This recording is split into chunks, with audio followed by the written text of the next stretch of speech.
and kick off today's event. I love this topic, how to use your voice at work to get where you want. Sponsored by my good friends over at Cornerstone On Demand.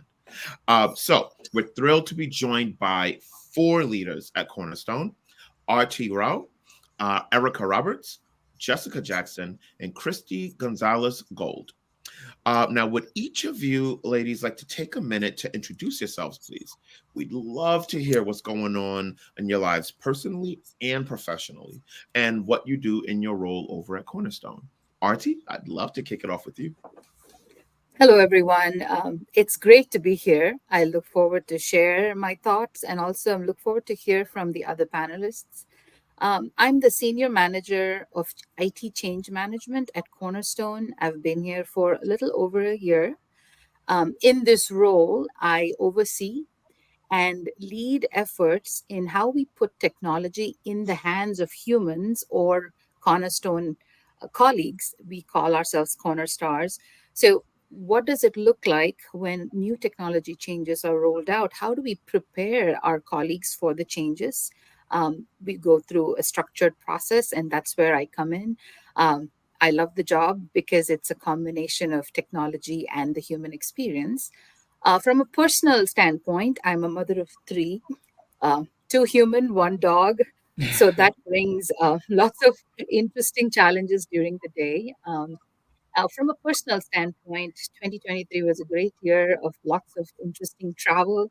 I was able to check off some personal bucket list items. That's it about me. I love it. I love it, Artie. Fantastic. Thank you. Erica, please introduce yourself and your role at Cornerstone. Absolutely. Thanks, Lasheen. Hello, everyone. My name is Erica Roberts. I hail from Charleston, South Carolina. So happy to see everyone. Thanks for joining us. At Cornerstone, I'm the Associate Director of Content Operations. Really what that means is my teams figure out how we get great content to all of our customers in a way that is easy for you all to consume and enjoy. So in that role, I'm able to work closely with lots of internal teams, but also with our customers. And I kind of love that being in between the two, being able to problem solve with both our customers and understanding their needs, and then working with our internal customers to figure out how we bring those things to reality. I also at Cornerstone, kind of in a dual role, serve as our chair for our Black Employee Alliance, BEA. And love that role, honestly, just as much, and find it just as challenging, but in a different way.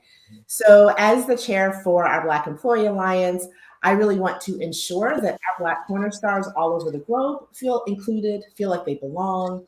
I work really closely with internal teams, typically like our HR, human resources, or people teams, as well as leadership, just around strategic decisions and ensuring that Cornerstone is as inclusive as a place as possible. One of the unique things at Cornerstone, I think, is that our employee resource groups, we all really work together and support each other. So I love being able to do that at Cornerstone, in addition to kind of my day job. At home, so I am the proud mother of two teenage boys. They're 16 and 13, so stay pretty busy with them. And then just enjoy kind of growing. My kids are older, and I'm now able to focus on me again and kind of learn what are the things that Erica likes to do, and getting into different things like cycling and those kinds of things. I love it. I love it. Fantastic, Erica. I also have a 16-year-old, so I share with you. That's all I'm going to say about that. Jessica, please chime on in. Let us know about yourself and your role at Cornerstone. Okay, so hello everyone. Great to be here with you. My name is Jessica Jackson. I am originally from the United States, but I've been living in France for the past 17 years. For the past 10 years, French has been my predominant working language. This is a language I learned as an adult, so that has added extra excitement and challenges in my personal and professional development. I have the great chance to work often with Erica because I'm at Cornerstone. I work in the content world, but I'm in the content CSM realm. So we are a very mostly customer facing, but then we do get the opportunity to work with people like Erica and her teams for all of the other product and delivery and all of the exciting things that go into that part of it. At Cornerstone, what it means to be a CSM is that we really are there to be the advocate of the client. So hearing what they need, making sure they love the product, they're getting the most out of it, but then also really the champion of our product itself, showing them the value of what they've purchased. Recently, I have been named to be the lead CSM for the content team here in the European, Middle East, and Africa region. I love that because it's been a great opportunity to help elevate my colleagues, get them the skills they need, and help drive more success. I guess personally, I'm a mother of just one.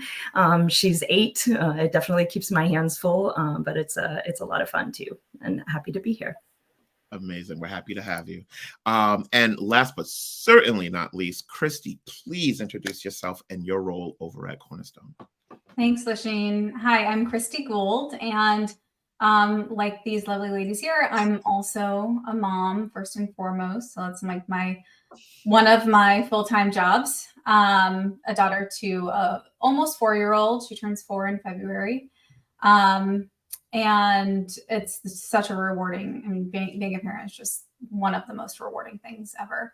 I live just north of Los Angeles with my husband and my daughter, and I also have a fur baby who turns 11 this year. So that's a little bit about me and my personal life. I actually just started a new role at Cornerstone, leading global customer communications as well as employee comms, which I've been leading for a while now. I just celebrated my 8-year anniversary at Cornerstone in August. And I'm really excited about this topic in particular because learning how to speak up at work has helped me to get to where I am today. And I used to wonder when I first started out in my career why I would get passed up for opportunities until I realized that I never really raised my hand to ask for an opportunity. And, it's a fact. You miss 100% of the shots you don't take. And so like a little backstory about me. In 2018, I pitched one of our founders and our CEO at the time, a new role I wanted to take on at Cornerstone, leading employee communications. We had about 2,500 employees across the globe at the time, and the role didn't exist.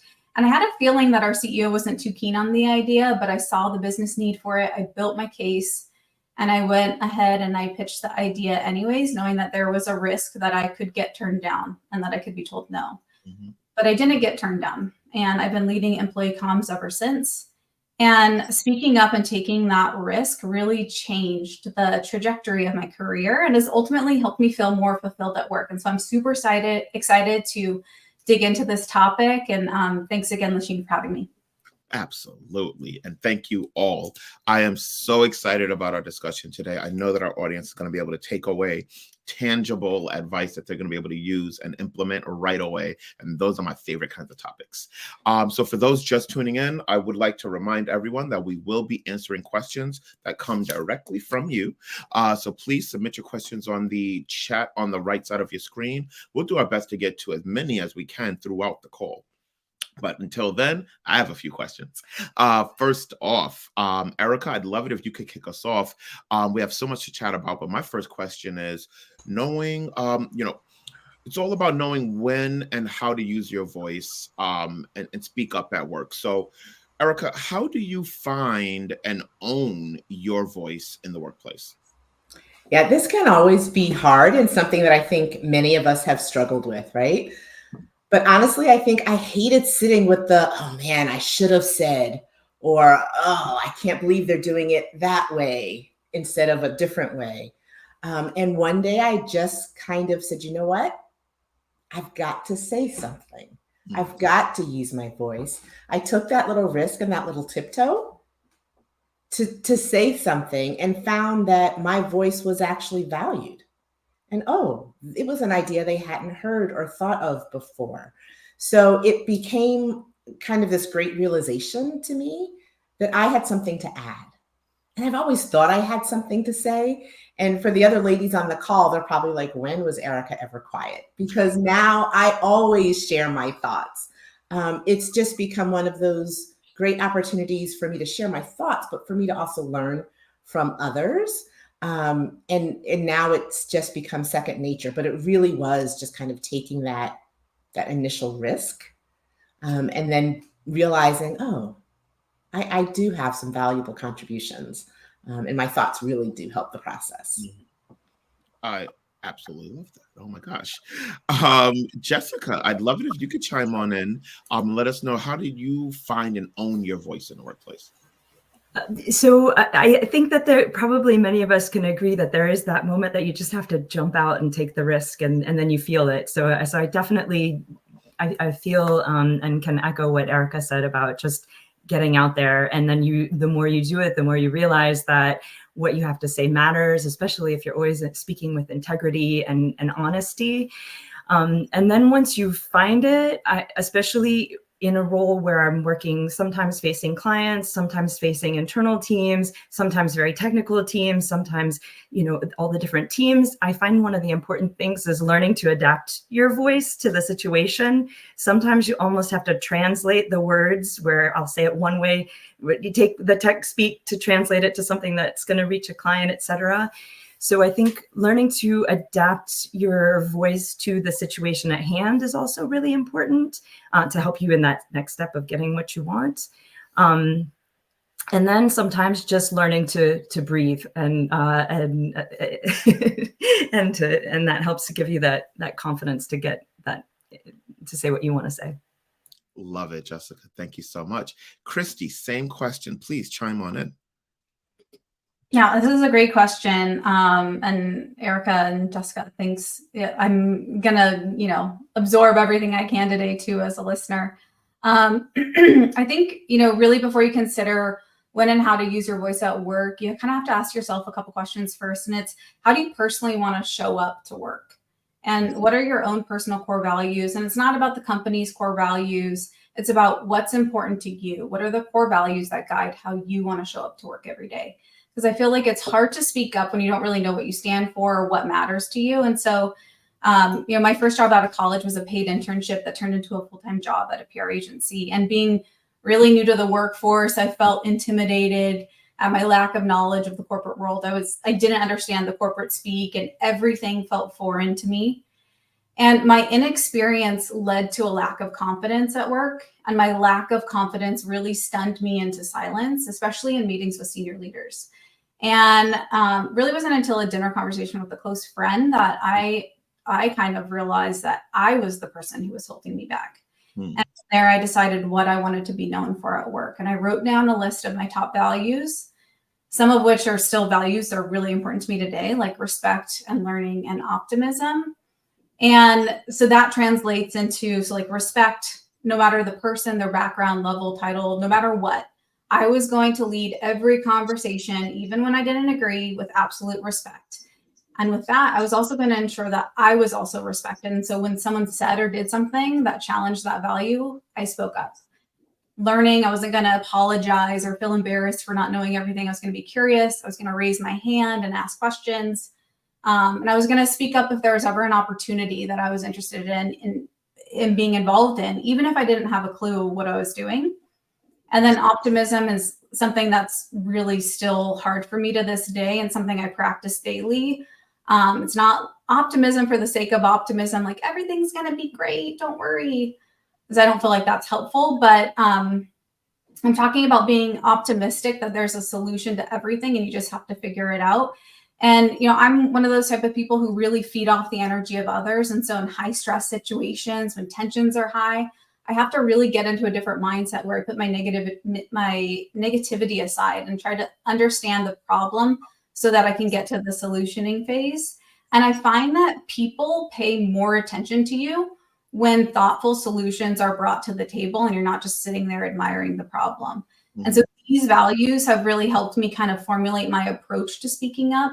And that means when I speak up, how I speak up, and what I'm going to say. Wow, I love everything about that. Fantastic answer there, Christy. And then Artie, please, last but not least, we'd love to know your thoughts on this one. This is such a poignant question, right? How do you find your voice? From a personal standpoint, it's been a combination of just practice, doing it once, doing it again, and that practice kind of works its way into instinct. The more you do it, you know exactly when to do it and how to do it. And I've also added speaking with trusted colleagues, also getting the advice from a coach on, is my instinct, how do I work through that instinct and just open up and speak up? And it just works uh, sort of in an amplifying way. The more you do it, the more you know how well to do it. And also, in terms of, you should also know the timing of when to speak up. Sometimes it makes sense to pause. The team may not be ready to hear what you have to say at a specific point, but you pause and you bring it up at the right moment when people are more receptive. That's also the practice. The more you practice, you know exactly when to speak up. So that's just been my perspective. That's such a great point, Artie. My mom used to always say there's a time and place for everything. So you kind of got to know that timing when to. Great perspective. So I have another question. Christy, I'd love if you could kick us off with this one. Now, what tips do you have for women who struggle to speak up or have their voices heard during meetings? This can be especially challenging in meetings with all men or with those who hold more senior positions than you in a meeting.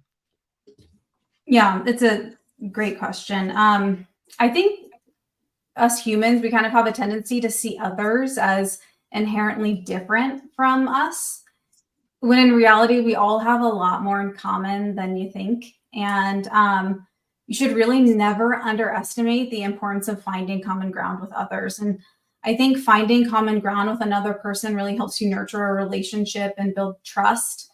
And once you've built trust and established a relationship with someone, communication with them becomes a lot easier. And for the past 2 years, I've reported to our CEO, and I'm very involved with our executive leadership team. And it was really intimidating at first to be in a room full of C-suite executives, and I questioned whether or not what I had to say really mattered or if people would listen. And that feeling went away the moment I focused more on building a relationship and finding common ground with the people in the room and stopped focusing so much on how I was perceived by others. And so no matter the meeting I'm in or who's in the room, I try to get to know something about them and find common ground. It could be where they went to school or something about where they live or something about their family, and really listen to them and when they share about themselves. I think it truly goes a long way, not only in meetings, but in life, when you try to find common ground with someone else. Absolutely. I love that. Artie, same question. Do you have any tips for women who struggle to speak up or have their voices heard during meetings? It was brought up earlier during this webinar. Sometimes we put pressure on ourselves to make sure that you speak up and you bring your thoughts to a discussion. What ended up working for me was, it's okay if I'm not the first voice. It's okay. But I would tell myself, make sure that your viewpoints or your clarifying questions are always asked. It's okay if you're not right off the bat. So I pause, take time to read the room to see how the discussion is going. And then I make sure that I find that right opportunity to share my viewpoint or ask those clarifying questions where I know clearly after this discussion or after the meeting, we know what the next steps are as a team and for myself. So I tell myself, don't get out from that room till you have that clarity, because it's important. At the end of the day, we all have goals and metrics to reach. So I put that back into, okay, what should I absolutely get out of this so that I know what my next steps are. That's helped me find the right voice. And a tip that's helped me, especially if you think you're in a room where people may interrupt you, is I tell myself, okay, let me prefix my statement or my questions with, I have 2 things to share. So automatically I'm giving myself the time, and then I'm letting the room know these are 2 things I want to share. So hold off till I share before you start interrupting. If I think that's going to happen, that's helped me as well. I absolutely love it. Cool stuff. All right. Now we spoke a little bit earlier about, time and place and things of that nature. So my next question is, deciding when to speak up, and how that can also be challenging. Now, does it matter what position or level you're in, or who you're working with? And what about regional or cultural differences? For example, if we're a global company and those in India may have a different experience than those in the US. Jessica, any thoughts on this one? So sure, for sure that the win and even the cultural aspects, that speaks to me a lot. I've been working primarily in my second language, and I've had many moments where I've been really hesitant to speak up because I'm literally, honestly, not sure that I'm going to say it in the right way. Even if I'm very strong in my second language, there's times where you just say things wrong, and that can be quite intimidating, especially in intense situations with a client, or in front of more senior leadership, etc. So there are those moments where you worry about coming across as being legitimate or even being offensive. So when it comes to the question of when, though, to go back a little bit to what Artie was just saying, I think finding of when to know when to speak can have a lot to do with also listening really well. I think one of the keys to good communication is really paying attention to what's happening, listening fully and actively to the people that you are speaking with. You find that way to transition from where they are to get them to what you're trying to achieve. And so I think anytime that I want to speak, I'm very mindful of paying attention and really listening well. Very cool. Thank you. Erica, would love to get your thoughts on this one, please. Oh, you still muted. Muted. Sorry about that. Complex question, right? You're asking about the when, but also, how do you manage cultural differences in those conversations as well? Regarding the when, unfortunately, there's no one right answer, right? So, and I think we've heard that from all of these ladies. The when really varies depending upon you, your knowledge of the subject, your knowledge of the room and the audience, your understanding of how the conversation is gone or is going. So all those things are going to be to play a role in the when. I really like what Artie said earlier. It is a lot about practice and almost building that instinct, that muscle memory, so you figure out the when. I liked what Artie said about saying, oh, I have two things to say. Like, figure out what your thing is that will make it easier for you to interject and to contribute at the right time. In terms of those cultural differences, so obviously, or maybe not so obvious, I don't know, I am Black, I am a woman, and I'm also figuring out I'm not the youngest one in the room anymore. So, knowing those things, I am very aware of preconceived notions or stereotypes that people may come into a meeting with. And I am always aware of those stereotypes and really try to kind of not let them inhibit me, and state my intent, make sure that I am clear. And I think Jessica was alluding to this earlier, to the extent that I feel like I may not be clear, ask questions. Does that make sense? Or state my intent. I'm really confused about this. I'm asking this question so that I can be clear, so that people understand exactly what your intent is.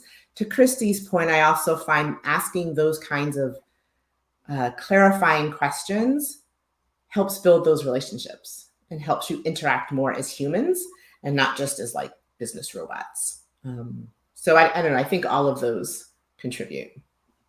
Absolutely agreed. Thank you so much, Erica. So, kind of addressing the elephant in the room, sharing your opinion in a meeting can sometimes be tricky, especially when it's different from others' opinions. So, Artie, do you have any tips or techniques that help you navigate these situations? Sure, and this is such a important topic that comes up, right? We've all been in situations where you find yourself having an opinion that seems different, especially when there may be senior leaders in the room, But for me, I approach this from a two-pronged perspective, a professional and a personal perspective. So professionally, I end up just making it about the work.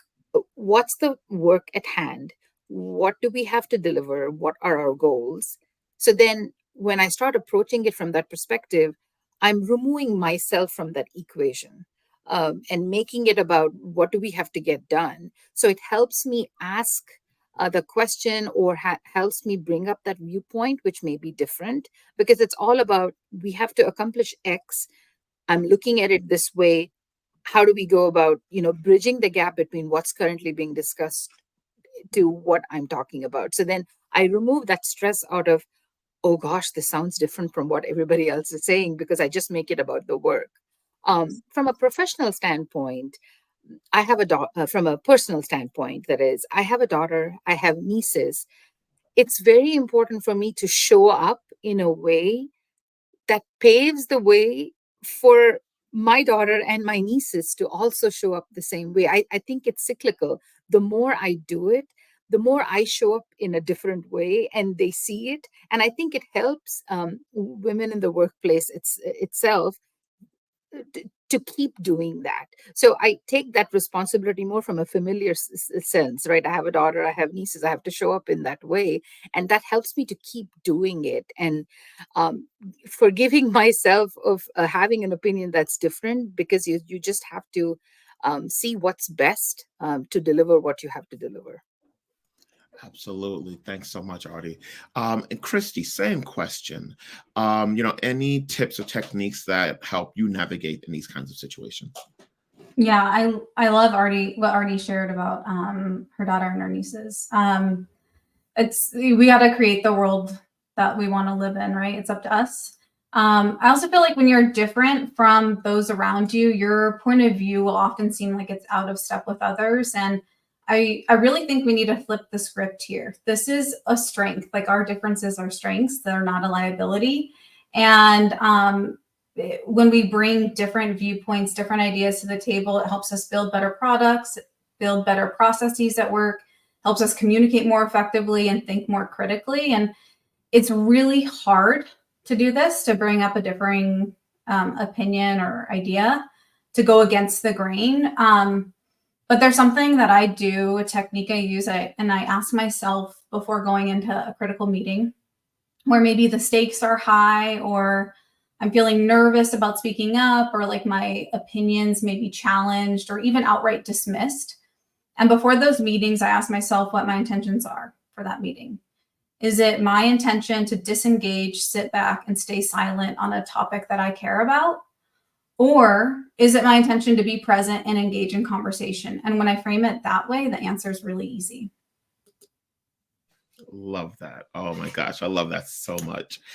So at this point, I think we're ready to take some audience questions.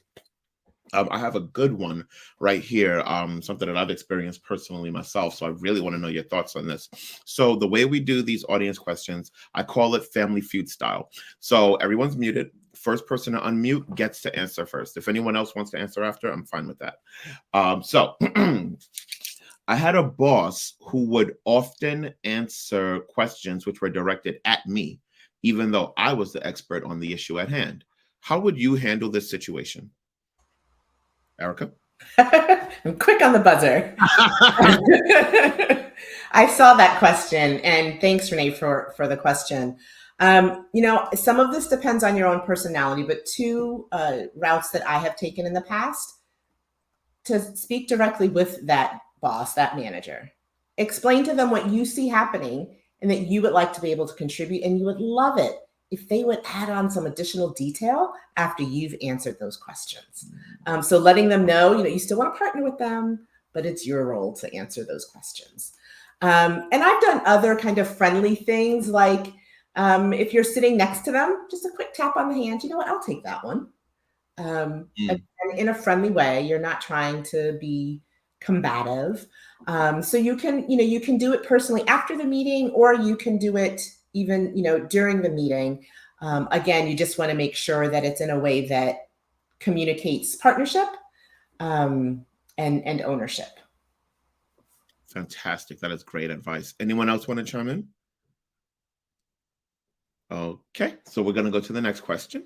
How do you overcome the perception of being aggressive or combative when you respectfully disagree? Uh, Artie. yeah. I think it's the tone that you take. You can disagree, but you can do it respectfully, and you can back it up with facts, back it up with what you know about the situation. You can't.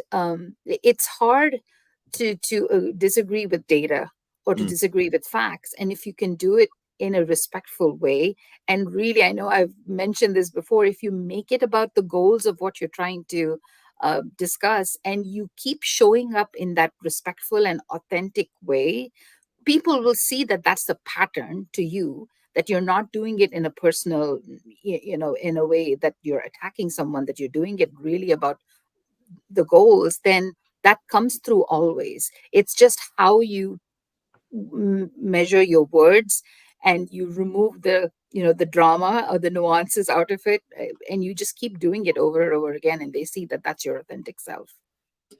Yeah, I agree wholeheartedly. Respect is just, again, it's one of my core values. You have to bring respect to every conversation.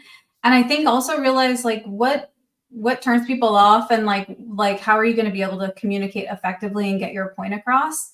A lot of times it's being very deferential in meetings. And so if someone has a viewpoint and you maybe disagree with it, it's probably the conversation's probably not going to go very far if you're like, I disagree with that. That's not right.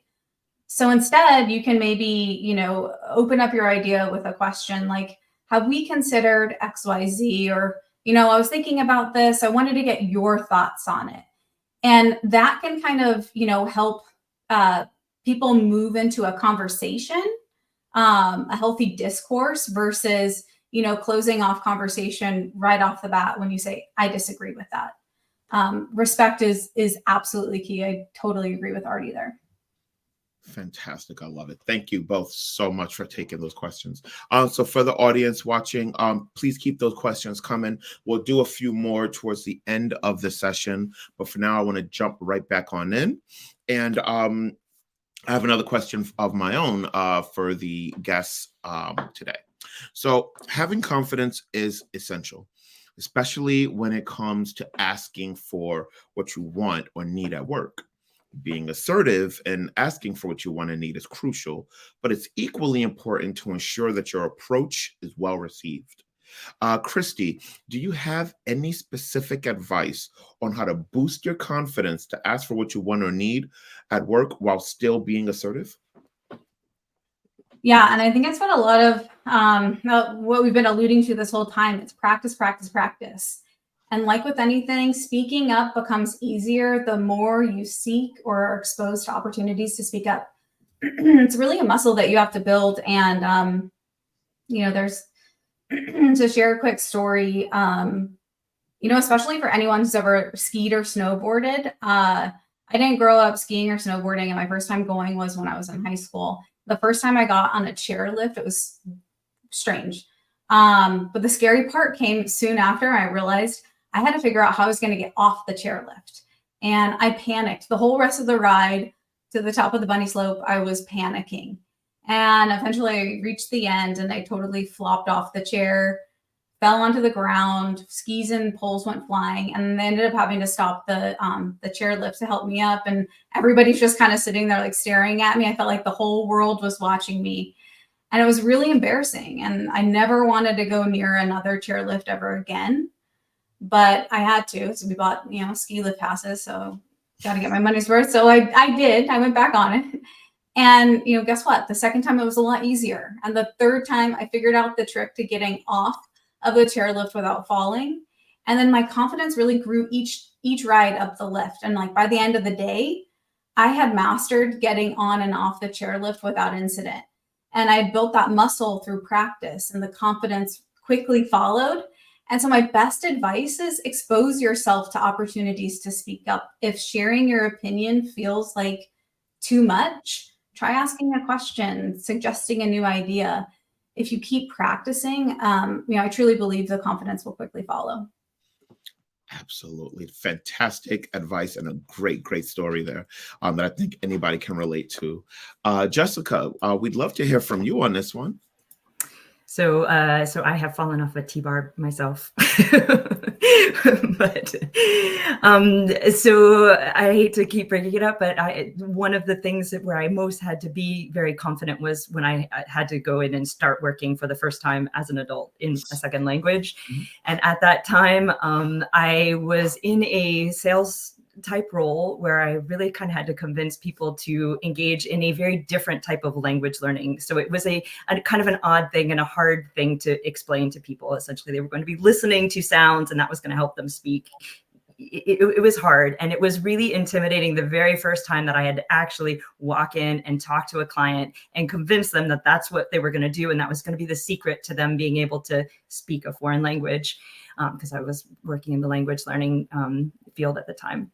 Mm-hmm. So one of the things that helped me to do that is, I don't know if you are familiar with the Amy Cuddy and the famous TED Talk, "Fake it till you make it," but this became one of my mantras, and I've shared it with many of the women that I've worked with and helped bring up. But she talks about the physiological effects of certain postures, and one of the things that I've done, and even in preparing for actually not today, but in other times where I've been facing people and been feeling a little intimidated about the moment, was to actually take a power pose where I stand and throw my arms up in the air for 2 minutes, feel the power, and it actually has a physical effect on how you feel and helps me project into those moments of confidence. So there's one of those very tactical, practical tips. If you have not seen Amy Cuddy's TED Talk, "Fake it till you make it," I do recommend it because it definitely is helpful of giving you that, building that confidence. Otherwise, it's just one tool to have in your box. There's not every moment where you can stand up and do a power pose right before speaking, but you can sometimes find a lady's duck into or something. But just to say that I've used that several times and I still use it today. Thank you so much for bringing that one up. That is actually my favorite TED Talk of all time. I needed that, way back when I needed to grow my own confidence. There's a point where she says, fake it till you make it, and then she switches it to fake it till you become it. And that resonated with me, and it honestly changed the trajectory of my career and my life. I recommend that to everybody. So everyone watching, you need to see that TED Talk. It's right on YouTube. It's fantastic. Thank you for bringing that up, Jessica. So switching gears a teeny tiny bit here, being more assertive at work can help you grow, while being passive can hold you back. Erica, any guidance on how to navigate that double bind at work? Oh, you're muted again. Thank you. It was one of the questions that came up in the chat as well. So glad that we're going to discuss this. I mentioned that I'm Black and I'm a woman, and there's a common stereotype of the angry Black woman. And then there's also a common stereotype of this passive, submissive woman. And so I'm often at that place where I'm having to find this delicate balance. How do I express myself? How can I be assertive without being perceived as aggressive? And how can I not be aggressive without being perceived as passive or submissive? So there's like this really delicate balance. And interestingly enough, about a month ago, I called my mother one day and thanked her. Because I realized one day I was using tools that I saw her using my whole life. So Artie, when you talk about the importance of modeling for others, she has definitely done this for me, and I don't think she knew it and I didn't know it. But she has this way of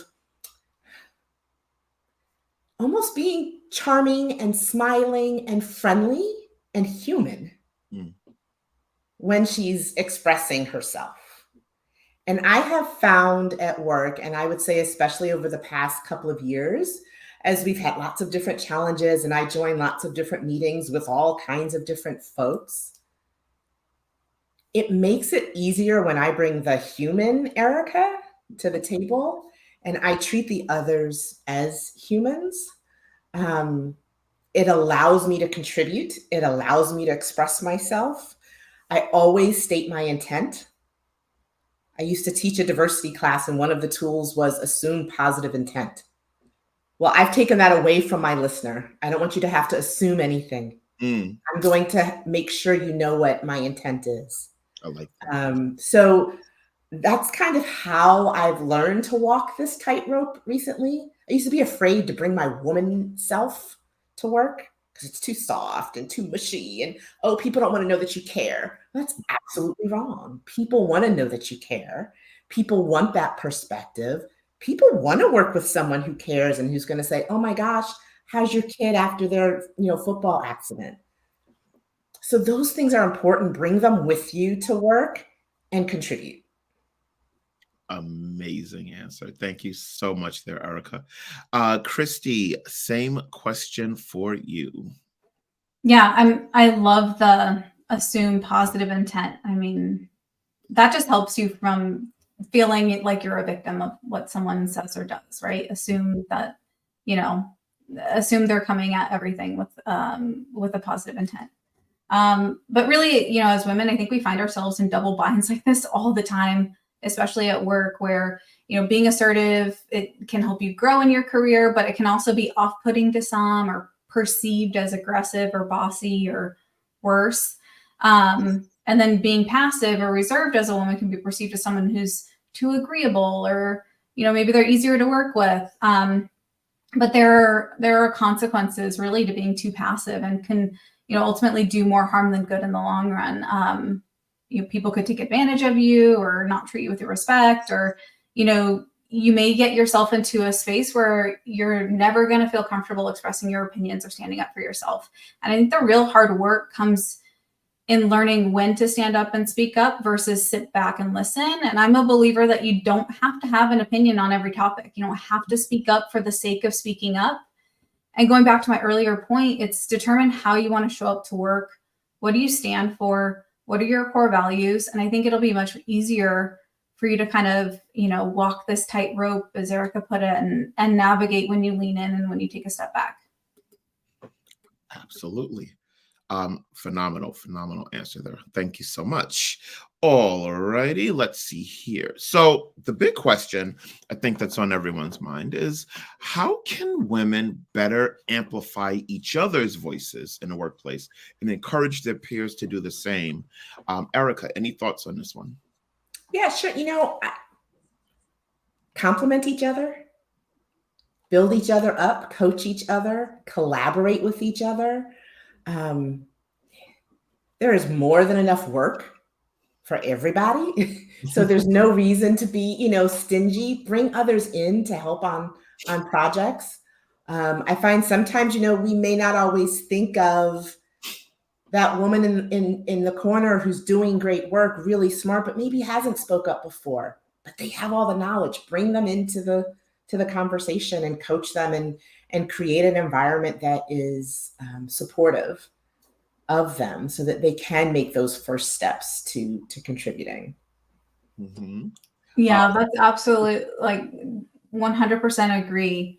And I think we talk a lot about the importance of having mentors at work and in life, right? But we don't talk enough about having just really supportive colleagues, like peers that are just like your go-to, daily kind of support group, people you can turn to when you need advice or have a question. Maybe it's something small, but those people who really, lift you up and help you day to day. Mentors are obviously amazing, and I've had several great ones in my life. But the people I count on every day is the community of colleagues that I've built that lift me up, include me in meetings where they think I should be a part of it, ask me for my opinion, and kind of involve me in the conversation. And so I don't think we talk enough about just the importance of having great colleagues and building your community.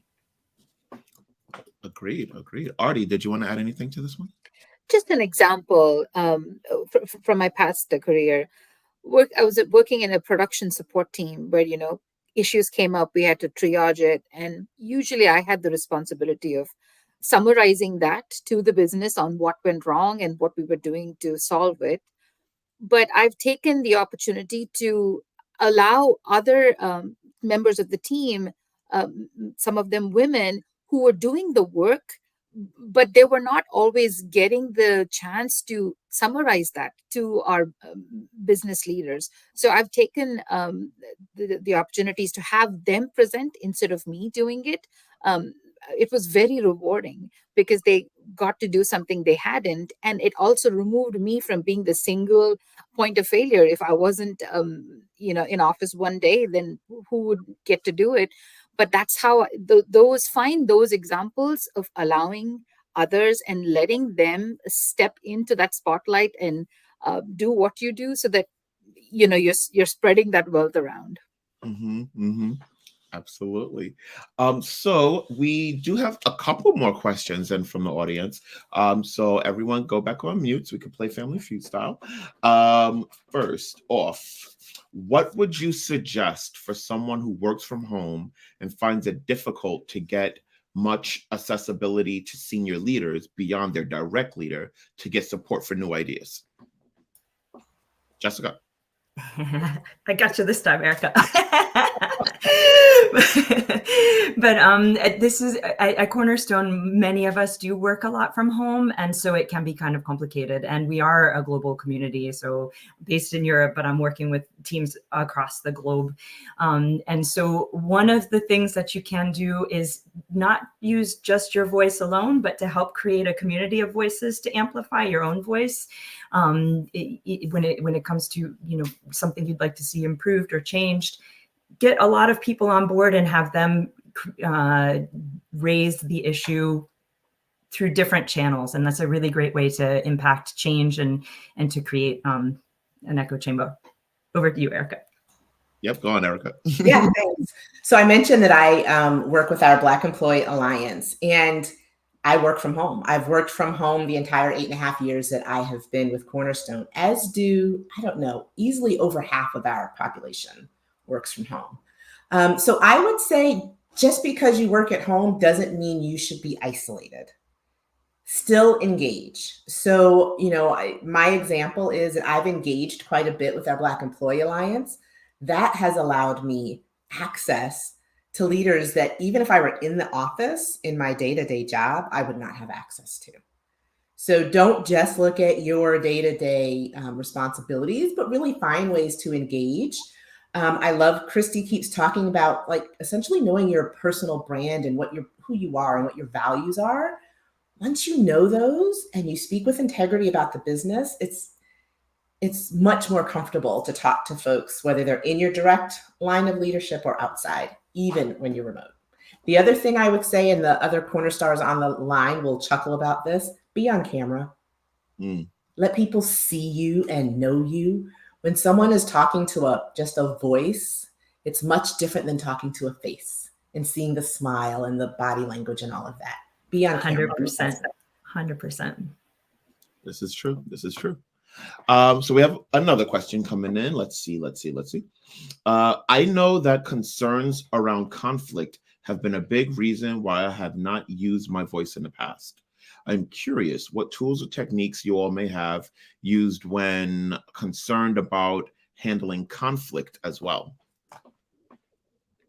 Artie? It's almost a modified STAR method. Because there's emotions at play, so you try to cut that out and you say, okay, what's the situation?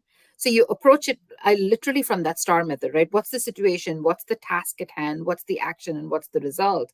So you make it about that and you share data. Okay, this is the situation. How are we going to approach it? This is option 1, this is option 2. And if you can find yourself as a peacemaker or trying to facilitate that conversation, it really helps. And you make it about the data, and then you can remove or at least limit some of the emotion around it. So I don't have a structured methodology, but I kind of use the STAR method to guide my approach during conflict. Interesting. Anybody else want to chime in? All right. righty. So, over here at Fairy God Boss, we have a tradition of asking our panelists the following. Now, what we have observed, and please don't shoot the messenger here. This was an observation that they made before I got here, but I did realize that it was true, and I'll explain in a second, that women do not feel comfortable enough bragging or taking ownership of all the amazing things that they've achieved. Once upon a time, when I first heard that, I was like, that's crazy. I'm the same way. I don't like to brag. And then someone said, Lasheen, look behind you. And then I remembered all the medals. So clearly they were right. So with that said, would you each be willing to role model and brag for us about an accomplishment, whether personal or professional, that you're most proud of? Jessica, would you mind starting us off? So besides being a mom, which I am very, very, very proud of, in 2022, after just 1 year at Cornerstone, I received the CSM Impact Award for for the value that I added in driving success across the content business in the region. I'm very proud of that. You should be. That is phenomenal. Amazing. Artie, let's hear it.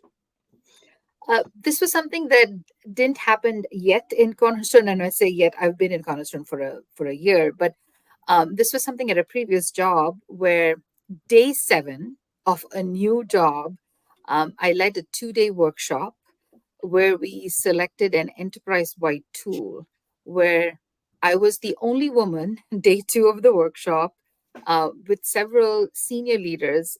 Many of them were the decision makers, the senior vice presidents.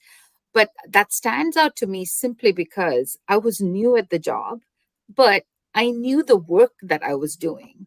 So I was coming at it from that experience and that expertise, which helped me to get in the room and not be afraid. And I was proud to have been part of that solution, and also finally picking the enterprise tool that was ultimately deployed for the company. So that's memorable for me, and that's why I wanted to share it. Oh, I love it. I love it. Let's see here. Christy, please, do you have anything you'd like to share, professional or personal? Yeah, sure. So as I mentioned in the beginning, I spoke up in 2018 and got the opportunity to take on a new role of employee comms at Cornerstone, and have been leading it ever since. And just a few months ago, I spoke up again about my career interests and my ambitions, and I kind of laid out my plan and I advocated for myself. And fortunately, I was given the opportunity to move into a new role with a broader scope, leading global customer communications as well. And, it's scary starting a new role, but I'm really proud of what I've been able to achieve when I speak up and I advocate for myself. So a little scared, but very proud right now. Absolutely. And you should be very proud. And then last, but certainly not least, Erica, please let us know. So this was hard for me initially, and recently I've kind of learned how to do this better. And I think it was really me realizing the value of what I was bringing. So I'm going to give 2 examples of the same kind of achievement. I got a promotion to manage a team in January of 2020, right before COVID hit. And so I had the challenge of managing a global team that was literally all over the globe through COVID, and it was a new team put together. I also had, after that position, I had the pleasure of moving to another team and managing a team of customer success managers after a reorg, when we were all just trying to figure out, what are we doing? Who is Cornerstone? What's my role now? So in both of those situations, I was able to kind of manage teams through really challenging changes, personal and professional, and was able to do it with success, to the point of we saw our engagement scores much higher than other teams. We saw the retention solid. People were not quitting. They were not thinking of quitting. In fact, they were growing and getting promoted. We saw teams that were just really tight. We saw teams that were having fun, doing hard work in challenging environments, but with less stress. and it did nothing but benefit our customer and our business. So for me, I've learned to brag about something that's not super tangible, but except in the work that, so I think that's one of the skills that I like to brag about, is the ability to bring teams through difficult times successfully. In fact, I see a couple of those folks that have already joined. So that would be one of mine. It's one of my favorite skills to do, one of my favorite things to do. Amazing, amazing, fantastic. So we're just about at the end of our amazing hour. I wish we could do this all day long, but we can't. So I did have one final question, lightning round style. Give me like a 30 seconds, less than 30 seconds, as fast as you can. What advice would you each give your younger selves? Christy, let's start with you. You have a lot more power than you think you do. We all have a unique voice, a story, a path we get to create, and you get to decide what your impact is going to be. If it's going to be positive or negative, if you're going to lift others up or if you're going to shut them down, if your impact's going to be true to who you are, you have the power to decide, and it's a lot more power than you think. Whew, love it. Okay, goosebumps. Erica, let us know. What would you tell your younger self? I think I would say you have gifts and they matter. And they're different than everyone else's. They're unique to you. Don't keep them hidden. Oh man, I love that so much. Artie, advice for your younger self. I would tell my younger self, don't fall into the spiral of shame. There's no shame in making a mistake. Just get up, dust off, keep doing what you're doing. Phenomenal. And then Jessica, please take us home. What advice would you give your younger self? Mine is also about the failure, but just to remind yourself that when you make a misstep, when you feel like you've gone in the wrong direction, take that as an opportunity to learn and see what you can make out of it. Absolutely. Every mistake is a lesson waiting. So thank you so much to the Corner Stars, Artie, Erica, Jessica, and Christy, for joining us today and for sharing such fantastic and tangible advice.